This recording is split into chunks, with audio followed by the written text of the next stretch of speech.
Back again. True crime, real criminals. This is part 2 to the Gerard, also known as Gerald John Schaefer, serial killer. Now, after the decomposing and mutilated bodies of his first 2 discovered victims were found, that was up in Oak Hammock Park, Port St. Lucie. These bodies were found 6 months after Gerald Schaefer had murdered these women. And investigators discovered that they were tied to a tree while they were being mutilated. And they seen that through forensics. They said, oh, tied to a tree, huh? So naturally, this database that they were looking into brought them to a similar crime, an abduction not too long in the past, where the girls had got away, and the conviction was Gerald Schaefer.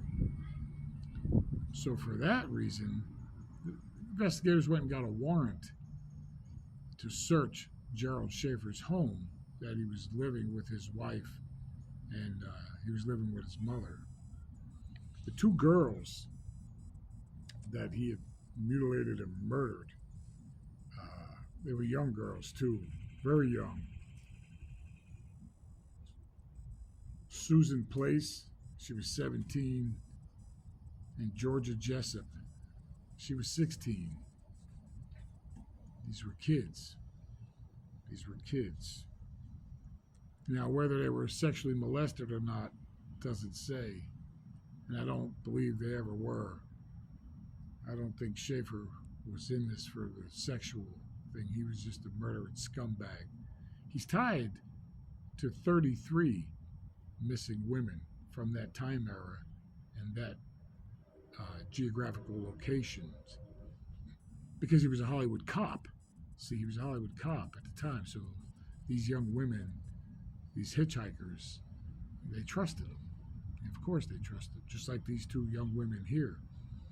They were hitchhikers too, and that's when they came up missing. And when they searched the home, they found personal belongings that belonged to these 2 women. And they also found personal belongings that belonged to some of Gerald Schaefer's childhood neighbors from years past. Yes, he's been doing this for a long time. He didn't just become a cop and started doing it. He started young. He was very young when he started abducting women and murdering them. Because that's what he did. He was a piece of shit. A real piece of shit, Gerald Schaefer. So some of these women he did rape, but these 2 particular girls, I don't believe he did. And it doesn't, none of the reports say that they were raped. The bodies were that decomposed, they really couldn't tell. And it's a shame. It's a shame what this scumbag did. But we'll remember these 2 girls, Susan Place and Georgia Jessup. We'll remember them. You know, we won't remember him because he's a scumbag. But let's remember them. These 2 young, innocent kids.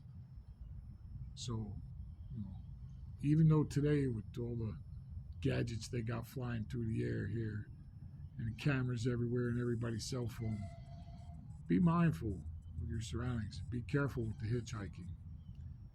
Hitchhiking's it's not wise to do, ever. It doesn't matter how many cameras you got. So we're going to end this segment now, and we'll come back with part 3 next. True crime, real criminals is going to bring you the facts to the story. And right now, we're just going to bring you a whole line of scumbag serial killers. And we got some true crime coming up, some La Cosa Nostra from South Florida. It's coming soon. So stay tuned. We'll be back.